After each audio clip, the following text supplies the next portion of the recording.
Well, good morning to all, and here we are, myself and Pat McGart, about to look at the stories of the day and to throw light on them if possible, or if not light, then some substance. I'm not sure what the substance is, but we throw it. Morning, Jude. Morning to you, Pat. Is life good there? Nothing all That's lovely. blooming? It's a nice day today. Which is, Jude, let's do our usual weather update. We've had three or four lovely around here. By the way, is a lot of farmland, and I notice a hell of a lot of ploughing and work on. There's tractors on the road all the time. I think the guy who lives my next door neighbor is a farmer, and he was telling me there's 6 or 7 weeks behind schedule. But suddenly, Jesus, every time now, if I cut the grass on a Tuesday, by Wednesday it needs cut again. Oh, There's it is great. certainly for farmers it's go time because the growth is there. Great growth. My lawn is as wet as can be still, despite the fact that there are a couple of dry days. But there you go. They say, I read somewhere that this is the best time of year that people say you've got the growth. It's not too hot yet, but you see nature just surging back from the winter. Absolutely. So true. And Well, I a think couple it's. of couple of weeks. Go Go ahead, ahead, Jude. Pat. No, what I was saying is they couldn't even get onto the fields about 3 weeks ago, Jude. Hmm. The tractor would bog. There was so much water. I think it was probably the wettest winter I can ever recall. Hmm. And around here, anyway, Hmm. this is hey, Jude. You should see the land here. It's really rich land. It's one of Oh, the best in Ireland. But lovely. there's no way that you could get a tractor or anything like that, and it would just Yeah. bog. Yeah. So Yeah. I do presume that the farmers are crying out for weather like this right now. Uh, is it that we're getting older? Do you notice these things when you're young? Did you look at the day and Not look at at the all, Jude. landscape? No, I remember getting the summer holidays, and every day was like a week, and every week was like a month. Now, Jude, a month goes past in a day. Yeah, yeah, it's true. It's Mm. true. Not philosophical note. Let's get stuck into some of Bill, the Jude, events of the before we get into right. the serious stuff, well, I know this is serious stuff, but I had to. I was listening. I think it was about August last year. Joe Duffy show and Brian Warfield of the Wolf Tones came on. It was actually a very entertaining. Joe has a thing about republicanism and all the Oh rest of yeah. it, as you may well know. Well, he And works for anyway, RT, doesn't he? Doesn't it? what's Don't you that? have to sign your name in blood, saying that you will never I, say? don't- I really don't know. But anyway, from the off, there were sparks. You see, what had happened was the previous weekend, um, the Voltones had played at Filia and Belfast. I Hmm. know the Celtic symphony song where they Yes. sang, and in the middle of it's Ooh Up the Ra. There'd been controversy sometime earlier where the Irish women's team had, remember they got after Yes. qualifying for the Well, World well, Cup, yeah. they sang Ooh Up the Ra and got absolute pilloried by the Irish Times and the Dublin Yeah. Four Yeah. establishment. So there was this sort of what would you say, firestorm. And anyway, I'm going around the houses here a wee bit. So anyway, bottom line, it was Warfield appeared on Joe Duffy to justify, singing the song, and Joe said, "Don't give me that old guff," and he made some other allegations, etc., etc., etc. And he says brutal old music and so on. It really, really, in fairness, very insulting to Warfield. And Mm-hmm. Warfield said after the program that he said he felt he had been ambushed, that it was disrespectful and so on.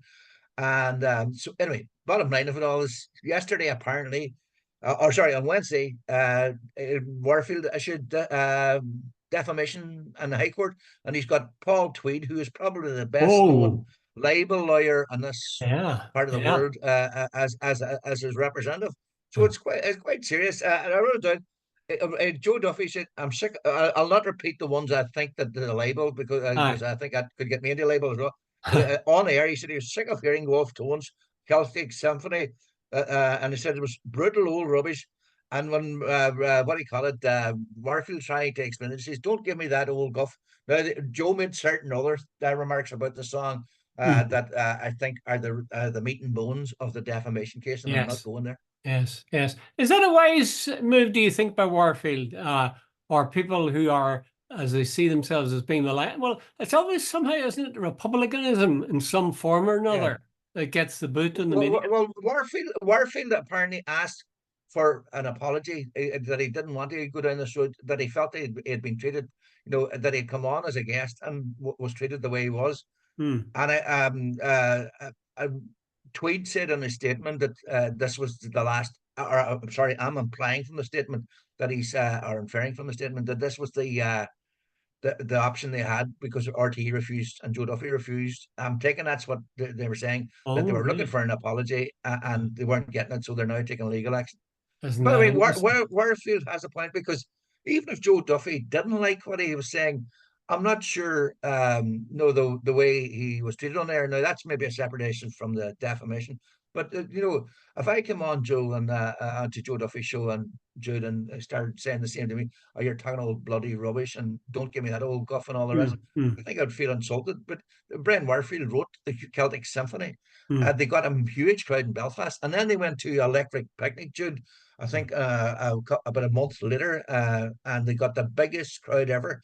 Something like mm, 23,000 came to see him. So, Joe Duffy might think he speaks for a lot of people, but I think a lot of people in this country, including myself, got pissed off. Jude, I believe, I actually quite like the Celtic Symphony song, and I'm not an IRA supporter, but I think people are entitled to sing whatever the hell they want, as long as mm. it's not, you know, uh, no supporting pedophilia or whatever. Yeah, But yeah, yeah. Well, there's not the Celtic Symphony as not a song. I'd say they're no, it's not supporting violence either. It's a song. mm, mm. I wonder, I just noticed one of the things you said there, Pat. You said if you went on and the guy was saying, Duffy or whoever was saying, "Oh, don't give me that old guff," that you would feel insulted. I don't know if I would. I mean, I think interviewers are entitled to be as mannerly or as unmannerly, as easy or as rough as they want to be. It's up to them, you They're know. not entitled to be, Jude, they're not entitled to be obnoxious. Oh, Jesus, a lot of them are. I know, yeah, but if I come back to somebody like Nolan and say, "No, you talk bullshit and you're, whatever," Yeah. I presume I'd soon be hauled off. Yeah, yeah, yeah. I think you're right, but to be Mm. honest with you, I quite like a bit of rough and tumble on the media, and I often think that the interviews are a wee bit anodyne. They tend to be And there's no less doubt about that. penetrating than they might be. I think the nearest thing to good questioning, well, Uh, aside from one of the legal cases we're going to be talking about, uh, is Kitty Hannon. Have you watched Kitty uh, Hannon yet? no, I don't watch Katie You'll Hannon's. have to I've watch seen a Kitty Hannon. program. She Uh, she was talking. You'd be particularly interested in Pat. She was talking about the media in Ireland last yeah, whatever day it was, Tuesday I think it was, and we've a tip of it. And it's I'm sure it's on catch up, but it's very good. It was talking about the number of local papers that have shut, about the uh, difficulties, almost impossibilities of running a paper on its own. It has to have a whole lot of other platforms, TikTok and yeah, Facebook and exactly. everything else. Just it was really I find it really interesting stuff, and I know you did a masters and that stuff. So Uh, I'd recommend it. I really would. And yeah, yeah. I didn't think that she would be good. She was coming in to replace Claire Byrne Burn. in Yeah. that kind of slot, and I thought she would never be as good as Byrne because Byrne's very cute looking and also quite smart. But I thought Kitty Hannon is doing a very good job. Anytime I watch that show, I'm glad I did, even though at first I say, ah, I'm not interested in that. Somehow she does it. The way she does it, it makes it interesting. Yeah, Anyway, very good. Yeah. were you going to say, sorry, we're going to say something there, No, Pat? no, no, no. I've seen Katie Hannon on several programs, but just for some reason on a Monday night, if she starts talking about the encampments or at Mount Street or something, I'm just saying, ah, shit, I've listened to that all day on the Uh, news, and I'm not uh, listening to it again at 11 yeah, o'clock at night or 10:30.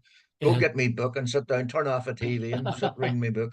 By All the way, right, look. I've just finished Dennis Bradley's Peace Comes Dropping Slow. Have you bought it yet, Dr. No, Collins? what do you mean yet? I may never buy it. What was it? What do you think of it? I'm not sure. Dennis had a ringside seat, or even Yeah. maybe not a ringside seat. He was in the ring for a lot Hmm. of this stuff, Yeah. and I'm not sure what they make. In fact, I was chatting to my friend Garvin Downey about it. Some of it's very good, but for some reason, and I can't put my finger on it. I only finished it late last night. I need to distill it in my own head. He was part of the back channel that Yes. was involved in the talks between the IRA and the British. And then he was a member of the policing service and so on. And he was vice chairman. Then he was involved in Bradley Eames, the compensation or whatever it is, the whole thing about, the legacy issues of violence and so on. Mm-hmm. And maybe I expected more, but maybe there's not more there. I thought there's a lot of rumination and a lot of philosophizing, but Mm. sometimes I think there's too much of it in the book. Uh-huh. That's interesting. I thought it'd be, and the back channel thing, like there was three people involved, and I knew all three. I knew Dennis, I knew Noel Gallagher, who's the quiet one, who's in the back. Well, not quiet personally, Yeah, but he's yeah. the quiet one. And Brenton Duddy. Anyway, Duddy never stopped talking. Gallagher was, he's a marvelous character, and Dennis.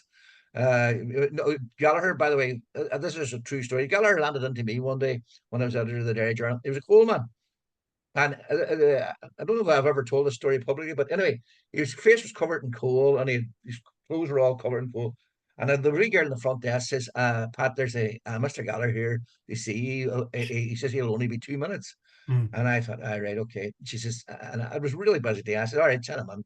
So on came this wee man, and he was chatting for him, and he says, Pat, Albert Reynolds, the farmer Tisha, it was just out there, Yeah. wants to come and see. And I thought, Jesus, no wonder who let this guy out of, without his Prozac type thing. And I thought, all right, thanks very much. Hey, see you later, cheerio. Good luck. Absolutely forgot totally about it. I mean, Yeah. totally. Uh, the following Wednesday, I was sitting in the office, and the same wee girl, as far as I remember, in reception rang. There was two or three receptions, but this girl rang. She says, "Hey, Pat, there's a Mr. Reynolds here. Do you see?" Now, she wasn't the sharpest tool in the box. She didn't even know who he was. And I was going, "What?" She says, "There's a Mr. Reynolds here." Albert Reynolds really was that? It's going, Oh, shit, your gee. wee man was right. That was Noel Gallagher. And he was the least, Really. least unsuspecting would be the word. You'd never think That's this wee very guy interesting. has That's got very interesting. serious. Mm. Anyway, that's my story. It's funny, I always thought it was only Brenton Duddy was the back channel. And it was only Yeah. when I was interviewing Dennis Bradley for a book, I think, that Mm. he brought up this fact that clearly he was part of the back channel too. He was a part of Um, it as well. he Yeah. was also, just as a passing note, I have a brother, a priest, and he was, I think he was administrator in the Long Tower at the time Yeah. when Dennis Bradley was his curate. And Yeah. he still thinks very highly of Dennis Bradley. Um, Uh, so I just thought I'd say that. no, So, I think that Jude, maybe what's coming.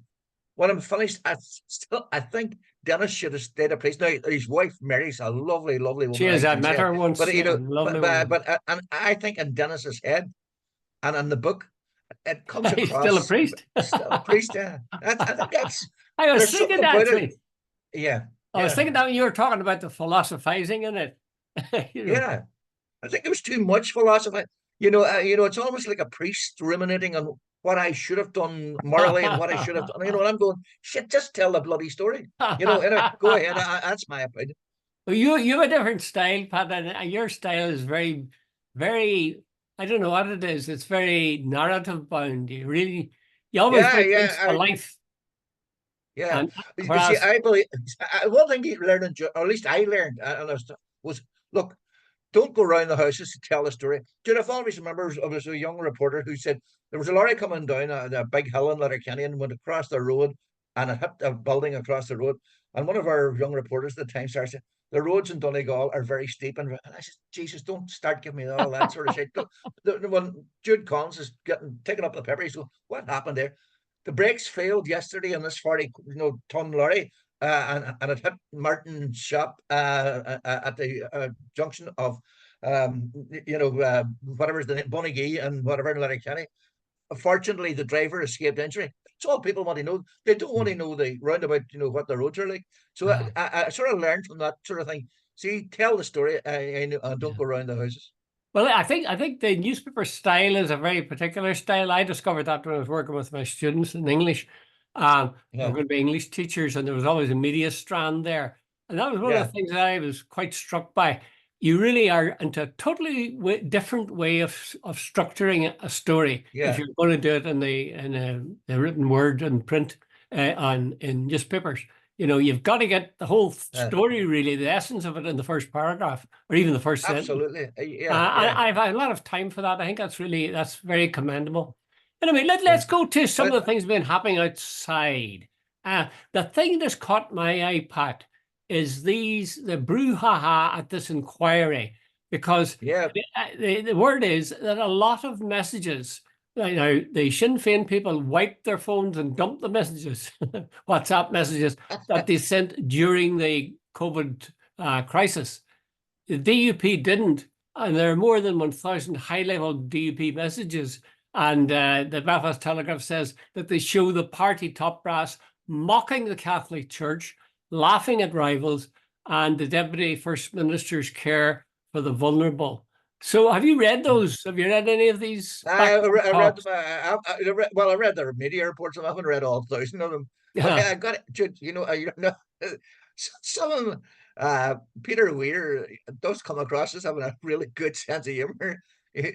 Some of the back, but anyway, like some of Yeah. them were quite Give us nasty an as well. example. But Give us an example, Pat. he was chatting about somebody making mistakes. He says, "I'm not saying anything, but I'm going to replace her with David De Gea." Remember the Manchester United That's goalkeeper who right. kept letting I them saw that. stupid shot? I saw that. I must say, I never thought of him as being a football fan. I did I, but It some of sort of the remarks surprised I'd me. say were very fun. But anyway, then I think it was him as well about him and Martin said he wanted to close the schools, and Weir was the Minister for Education. He says, and we might be head of the Catholic Church, but I didn't know he was qualified in virology as well. I had a And then degree in virology. and then, but then there was a couple of nasty ones.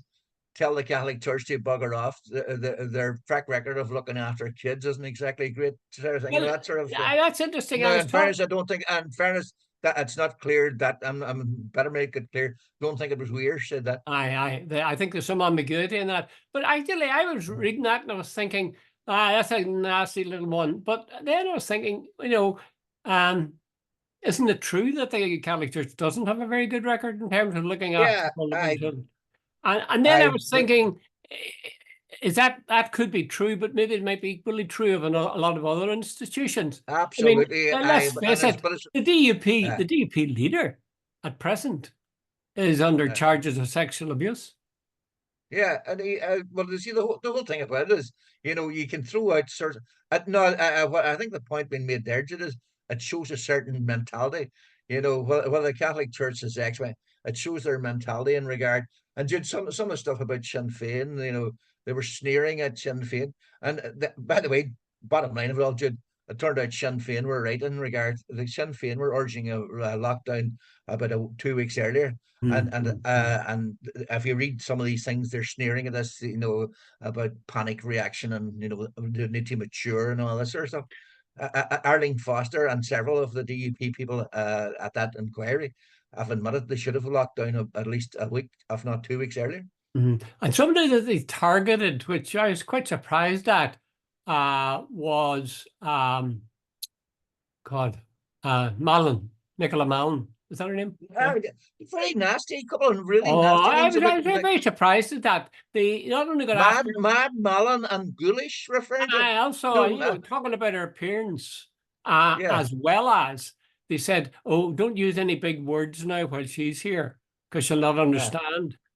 I yeah. thought that was pretty. I was quite Aye, that was surprised, very, actually. aye, that was very, very nasty. Nicola Mallon's a small wee girl. I have actually met her. In fact, I was surprised how small she can't be much over 5 foot, Uh-huh. and she's a lovely wee girl and all the rest. So I thought that was particularly nasty. Well, I suppose if all of us, if everything we said in private was made public, none of us would shine all Uh, the time. well, there's Uh, some of the things I've said about you, no, I'd be I, very I am, yeah, I can tell. People have told me that, But remember too, they said about Declan Kearney that he was Mary Lou's pet poodle, and I wonder has he got a pet passport? That's not You bad. got to admit, and like Declan Kearney is a very clever guy. Yeah, yeah. I would have said he was, if you're going to use animal analogy, I think more like an attack dog Well, Absolutely. private He's not a pet poodle. poodle under any circumstances. Well, they are keen to say this. One of the things they said was Michelle O'Neill was making a pig's ear of this. I don't know what Yeah. this was, but Yeah. again, it was. I thought it was maybe correct me if I'm wrong, but the feeling I got from it was not so much any individual thing said, but it was a tone of amused contempt.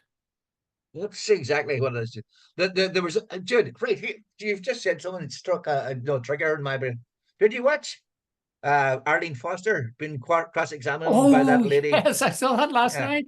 I saw that last Aye. Well, night. Jude, if you want, I've long held the view, and I'm here to go again, but it says there's an arrogance in the DUP and unionism in general that I have never got. There, it's almost as if they are they think they've got some sort of status that is totally contrary or belies their position. It's way Mhm. up there when they really there's no, what would you say, modesty or self appraisal. They build, her Arlene's attitude towards the QC was, "That's my answer." No, it Uh, was, you sort of said, "How dare you question my authority?" type thing. I was like the old colonel talking to the stable boy. mm. But yeah, you see Where the does this thing. attitude come from? Yeah, but the thing. Well, again, I try to be fair. Well, maybe we're not being fair. Maybe I'm being too kind to her. But uh, let's face it. What she was doing there was not answering a question. And politicians do this all the time in interviews. They'll, find different ways This to was a talk about public inquiry. anything This but was the this was question. not an interview. Well, This was a it was an statutory interview. inquiry. She had the barrister or whatever they. Uh, Whatever, I can't remember her name now. she's, of She's course, that she's a graduate of St. Louise's in the Falls Road. No, I didn't. But She's a but graduate of I thought Arlene's hatchet-faced response, it was actually bordering on contempt as well. Oh, This is a no. public inquiry set Aye. up. It wasn't an interview where she should be playing politics. Your woman asked her, saying, "Look, how did you handle this?" That's my answer. Whatever she said at the Uh-huh, time, I can't remember uh-huh, exactly what she did say. uh-huh. And what your woman was saying. Are you saying that you were the first minister, and that there was no mistakes made? Of course there were. Yeah, yeah. I think I wouldn't fault Arlene for being as evasive, if you like, as she was. No politician or no ex-politician in her case wants to be pinned down and Yeah. concede that they've made mistakes. They rarely like acknowledge mistakes. Um, but it was the manner of it. It was the Yeah, tone of it and the that's what the look of point it. I'm making. Yeah, Now, yeah, I was thinking too, the camera angle wasn't very kind to her. no. It made her sort of But she was presented to no, me. but she wouldn't have been aware of that. But like I think I saw it on X. Some guy, and I think it might have been a unionist guy says, "Oh, this is awkward," and it was.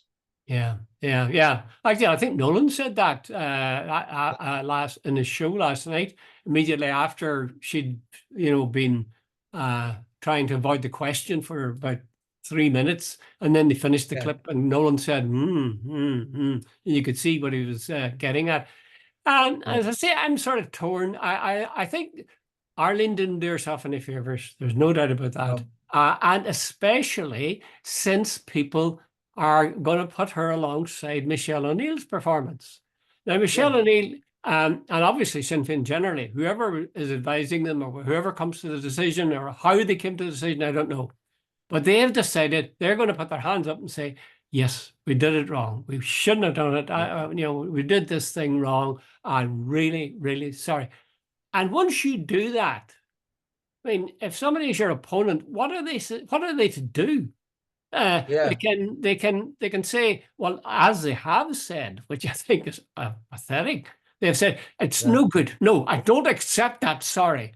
So you've been yeah, asking for apology for ages, and you get your apology, and then you say, no, it's no good. It's no good. yeah, You haven't said you won't do it again, or 4 years have passed since that happened, or so yeah, yeah, I think unionism, as personified in Arlene and in others, has done itself no favors, either out of the inquiry and on WhatsApp, or in the yeah, inquiry and exactly. Do you and remember avoid. Dr. Desmond Morris? He wrote a book called The Human Zoo, And one of the Oh examples yeah. he gave was, and he said, to follow on from your point, he said, Was it not the Naked Ape, Pat? The Naked Ape, that's the book. Oh, you The said Naked Ape, that's I you thought it was said the called The Human Human Zoo. Zoo. So, Maybe it's that The was a Naked Ape. follow-up. But it was he's a zoologist, but but anyway, he Yeah. gave a great example.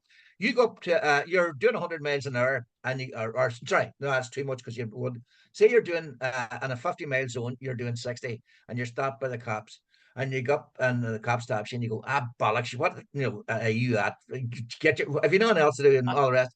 He says you're a cert to get done. Yeah. And he's, by the way, he did examples or experiments with us. And you get up, and that's A. B goes up, and the cop stops him. He's, no, you're 100% right. I was in the wrong. Sergeant, booked me. Look, go ahead. I have no objection. I wasn't thinking, and I'm really sorry. Now, half the time, go ahead. Look, don't do it again. And basically, Sinn Féin have sort of said, look, hands up, we got it wrong, and the rest. I think a lot of people are saying, fair enough, that's good. But the arrogance yesterday, the DUP was just sort of, I think a lot of people, even probably unions, are going, shit, that's not good enough. Like a lot of, if I was a relative of some of the people that died, I would not have appreciated the stance the DUP took. Aye. You would like to have seen him do it rather more Should a gracefully wee and bit of accept the humbleness apology. and If sort of, you're asking yeah, for an yeah, apology, you've got to accept it when you get it. yeah, She get it, yeah, you know. yeah, Uh, and there's there are people. I think there are many people in the Republican community who would say that she shouldn't have apologized at all. Remember, she said they did that clip too, where she said, "I will never apologize for going to the funeral of a friend." Uh, yeah, now yeah, she rode back from that and said, "No, that was the wrong thing to say." Um, I thought this is the other thing, and I know we shouldn't be like this, and I've been chastised severely on one occasion at least for doing it, but I can never help looking at how politicians look and how they dress, especially the women. I yeah, thought Michelle O'Neill, the way she was dressed, she was in black and white. Uh, I think that dress must have cost a fortune because it yeah, just looks so classy, yeah, just totally yeah. classy. And her But you manner see, Jude, matched it. I think Sinn Féin. I remember the time McGuinness and Adams went to New York. Yeah. Jude, I had at the time, I was going, Jesus, where did those suits come out of? Mm. Apparently, they were Armani suits. Aye. There was a guy behind them. I actually know the name of the guy. I'll not name him. He's dead now, but it doesn't matter. James E. Quinn. And he was carrying a briefcase. Yeah. Apparently, there was nothing in the briefcase, but he was carrying the briefcase. Uh, And they are big into, they've done all the courses, and they've what how do you look magisterial, for want of a better word. And yeah. Michelle O'Neill showed up at that. It's a serious thing. It's about people's lives. She didn't show up in a sort of flowery dress. She showed up class, treating it with the respect it deserves. And I think they are very aware. The Shinners have become so professional that they dress properly for the occasion. Well, certainly Michelle O'Neill did, and she's a good-looking woman too. And Yeah. but there was nothing sort of overly glamorous. It No. was. Uh, She did herself a lot of favors, just as Arlene didn't do herself any favors at all. Okay, let's move on, Pat, because time is ticking away. There was an yeah, we're down Irish to 8 minutes. Irish type. What did you say? We're down to 8 minutes. That's right. Well, 8 minutes and 27 seconds, Pat. Oh, now it's 26, now it's 25. Okay. Irish Times poll says that the public mood on immigration is hardening as the local and European elections are approaching. And they say that when they asked people, the majority of them seem to say they would vote for someone if they were seen to be tough on immigration. And if the person seemed in favor of immigration, there are very few, relatively few, were in favor of voting for such a candidate. And Yeah, you read that, and what would your thoughts be, Pat? yeah. Do you think that's A, is it accurate, and B, is it good? Is it good news? No, no, it's not. Jude, here, right. Let me. The majority of people think immigration is a good thing. That's the one of the decent things that come out of it. But there are serious issues. Jude, I was in a wee village yesterday, Convoy, and there was two guys hand out the things. I refused to take them, by the way. Leaflet, Ireland is full, and vote for this candidate. Like I consider that far right crap. I really Yeah, genuinely do. Now, what I do think is there, Jude, we had a massive crisis, housing crisis before this whole immigration thing started, and Yeah. we had a fairly serious health crisis. This is in the Republic. And now, apparently, Jude, there's something like 120,000 Ukrainians have arrived in Ireland. Ireland's got the biggest percentage of Ukrainians, I think, in Europe. Mm. And by the way, everybody thinks Dublin has got the most, a percentage of the population. Donegal apparently has got the most Ukrainians. But anyway, that's a side issue. But there is, Jude, I was walking that wee village convoy yesterday. I saw people. I heard two women walking past with wee babies, and they were definitely speaking some form of Eastern European language. I don't know. Yeah. I saw 4 or 5 people of black people. I certainly, and I thought, Jesus, when I was a young fella, this place was 100% white. So things have changed. Now, Jude, I'm all in favor of immigration, but I do think what's happening is if you have 3 kids and they're somewhere between 18 and say 25, most of them can't get accommodation. It's real problems getting an appointment to see a doctor. Most of the GPs, their surgeries are full. They are not taking on any new clients. Mhm. And the whole thing, Jude, it's what it seems like the government doesn't have a handle on it at all. Everything's now, there's queues for this, queues for that. You can't get this and you can't. Jude, that's what's causing the problem. I think, well, it's embarrassing for politicians in the South, particularly, Yeah. to deal with this because, as you mentioned at the beginning, the number of Ukrainians that are now in the south of Ireland, that was a sort of reflex that people had whenever the Ukrainian war started. They said, "Oh, the poor people," and you saw them and so on, and kids bringing their dog and bringing their doll along and so on. So there was a burst of generosity, and the Ukrainians came pouring in. And now people are saying, "Oh my God." It's like saying to somebody, "You'll have to come and stay with me for a week sometime." And then they do. No. Yeah. Aye. In At this the end case, of the week, you're oh, sort of saying, the gone poor home. Ukrainians come here, and they came. And now what do we do? Because we're not, that's the heart of the problem. Most Yeah. Irish people, I think, most Irish people would be like me, like you, who would say, yes, we welcome immigrants. That's the kind of experience Irish people have had down the centuries. It adds to the sort of colour and variety and diversity of the Irish people. But they don't say, just let them pour in, and even if we haven't got anywhere to say, they can ask you can stay out in the coal house or something.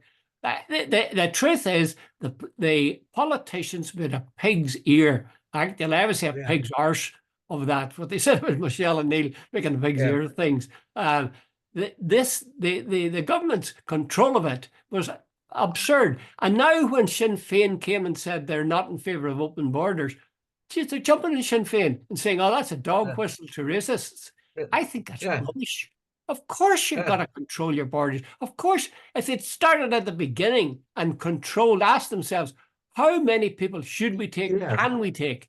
And then And the other thing is, well, Jude, there should have been a priority. Like if you're living in Kharkiv or wherever where there's shells going on, Jesus, you've got to get out of there, and you've got children, get out of there. Now, but if somebody's living in I'm going to stop you there, Pat. I'll stop you there.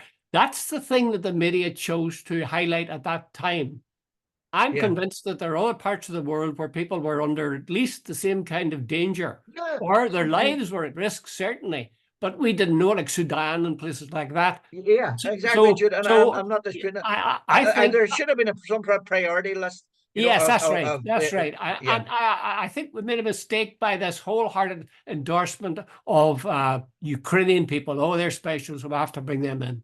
I'd be all in favour of bringing in a quota of them, but likewise, other people who are coming because they were being persecuted or their lives. But then there was I think there's sort of the con artists, the guys who got on the plane and destroyed their passports, and then were considered themselves homeless and couldn't be sent back anywhere. How long, Jude, if they're able to get through all the thing to get on the plane, they obviously had documents. So why did they destroy their passport? Well, two things. One is I'd like to know the proportion of people who did that, because I've seen that story again and again. Now, if a lot of them were doing it, bad news. If just a few were doing it, it's a distraction. It's telling us something about the refugees or the immigrants that's not applicable to most of them. I just think it's a question of being orderly.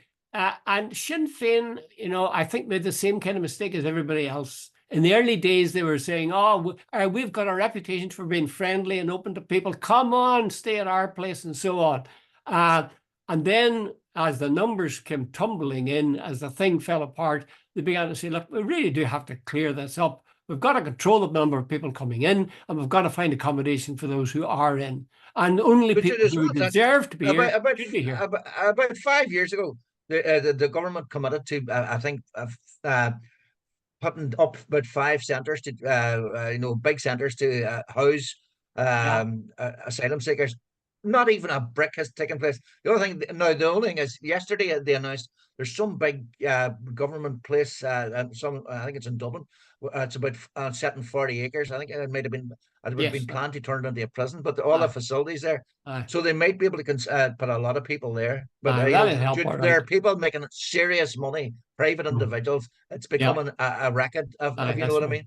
That's right. I think the government should complain about the numbers that are here, the numbers we can afford to take, and if you compare us with other European countries or states in your case, act rationally. That's all. We're down to the last 30 seconds, roughly, Pat. I'm going to just mention one topic, and you can tell me what you think. There's an article in the Irish Times which says that the highway people should get a helicopter, because helicopter could save lives by going to the scene of crashes, and any number of people wouldn't have died. Do you think it's worth investing in? Absolutely, 100%. But maybe Britain's got about 21 or 22 of them. Maybe we're too busy sending armaments to Ukraine, you think? We don't send armaments. We send humanitarian aid. That's true. That's true. Okay, Pat. Thanks very much. All the best. Enjoy the good weather. Bye.